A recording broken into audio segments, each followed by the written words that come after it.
In 1757, at the Battle of Plassey, the British defeated the Nawab of Bengal, and since then, they never looked back. They went on to rule India for the next 191 years till 1947. How did this happen? The story begins with the Battle of Plassey in 1757. Up until the Battle of Plassey, the British and French were trying to outcompete one another in India. Now, there were 3 steps that were involved in the process of making Bengal part of British India. The first step was the conquest. In this phase, the British military fought battles with the local rulers and expanded their territory. The British had a profound impact on Indian society and economy, and unfortunately, it was not a positive impact. They exploited the Indians in every way they could, economically, politically, socially, and culturally. It lasted for almost 200 years, and it had a profound impact on the course of Indian history. While the British brought some positive changes to India, such as the introduction of English education and the modernization of the Indian military, they also exploited the Indians in every way they could. It is important to remember that while the British rule was indeed harsh, the Indians were not completely helpless. There were many rebellions and revolts against the British throughout this period, which shows that the Indians were not willing to accept their exploitation without resistance. And finally, the Indian national movement, which ultimately led to the independence of India.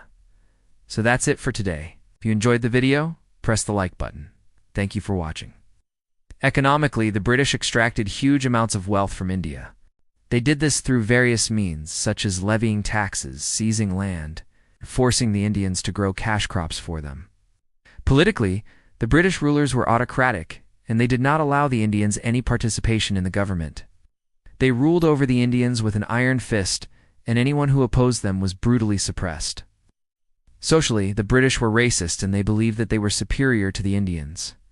They segregated themselves from the Indians and did not allow them to enter their clubs or even walk on the same roads as them. Culturally, the British tried to impose their culture on the Indians and suppress their own culture. They banned many Indian customs and traditions and replaced them with their own customs and traditions. For example, the British banned the sati system, but they also banned many other Indian customs and traditions that they considered to be barbaric. As we saw in the last section, the first battle they won was the Battle of Plassey. There are many reasons for why the Indians tolerated the British exploitation. The first reason was the lack of unity among the Indians. The Indian rulers were always fighting with each other, and this made it easy for the British to conquer and exploit them. Second reason was the weakness of the Indian states. Most of the Indian states were weak, and they were not able to resist the British attacks.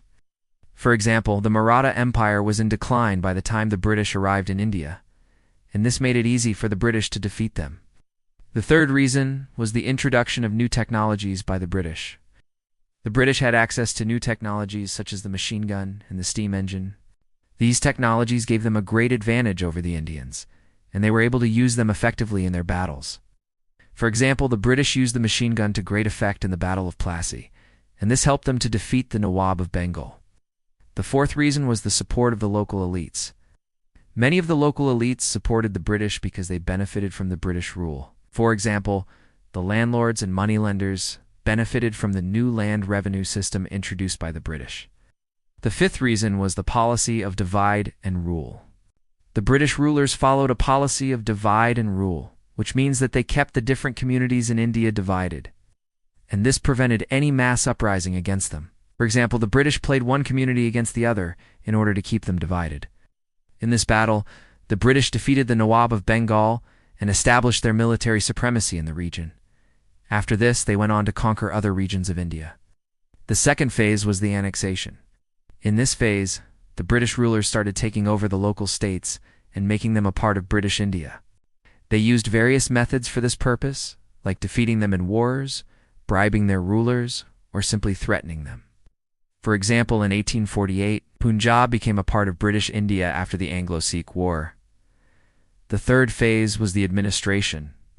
In this phase, the British rulers started to administer the territories they had conquered. They introduced new laws and policies which were designed to extract maximum wealth from the Indians. For example, the British introduced a new land revenue system which was based on the amount of land under cultivation. This system was very harsh on the Indians, and it caused a lot of hardship. So in order to make the process of conquest, annexation, and administration easier, The British divided the Indian subcontinent into 3 presidencies: Bengal, Bombay, and Madras. These presidencies were headed by governors who were appointed by the British East India Company. The company also established a Supreme Court in Calcutta in 1774 to administer justice in its territories. This court was modeled after the English courts, and it played a major role in shaping the legal system of British India. But after their victory at Plassey, the British got the upper hand. Although the French were the first Europeans to come to India, yet their impact on Indian society was much less than that of the British. The French centers were located in the southern parts of India, mainly in Pondicherry, Koraikal, Yanam, Mahai, and Chandanagar. Their main objective for coming to India was trade. They didn't have any plans of conquering the Indian subcontinent like the British did, so they didn't engage in any large-scale military conflicts with the Indians. Instead, they focused on building relationships with the local rulers and trading with them. The French centers in India were more integrated into the local culture than the British centers. For example, they adopted many local customs and traditions and even spoke some local languages. Despite this, the French centers were not without their problems. The French rulers were often at odds with the local rulers, and there were frequent rebellions by the local population. For example, there was a major rebellion in Pondicherry in 1723, which was put down by the British and Dutch.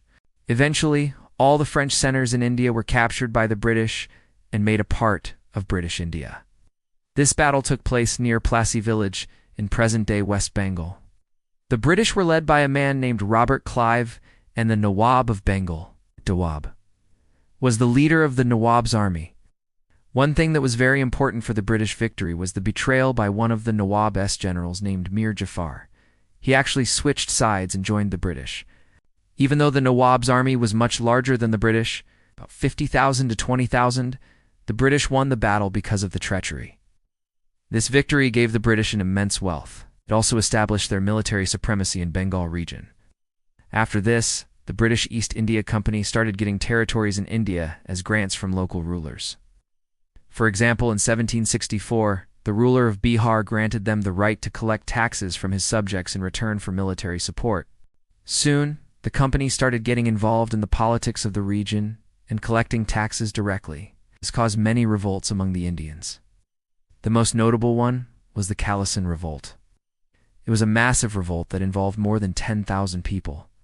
The revolt broke out in 1763 when the British tried to impose high taxes on the peasants. But it was crushed brutally and its leaders were put to death. After this, the Indians realized that if they wanted to fight the British, they needed a leader who could unite them all. But they didn't have such leader at that time. Why did Indians not revolt against their rulers who exploited them? Did they have no leaders? Were the Indians spineless or weak? Or was the British rule too strong? Was it due to the introduction of new technologies like the steam engine and machine gun? Today we are going to discuss all these questions in detail. And today, let's find out how did the British establish their rule over India. After the Battle of Plassey, Bengal became part of British India.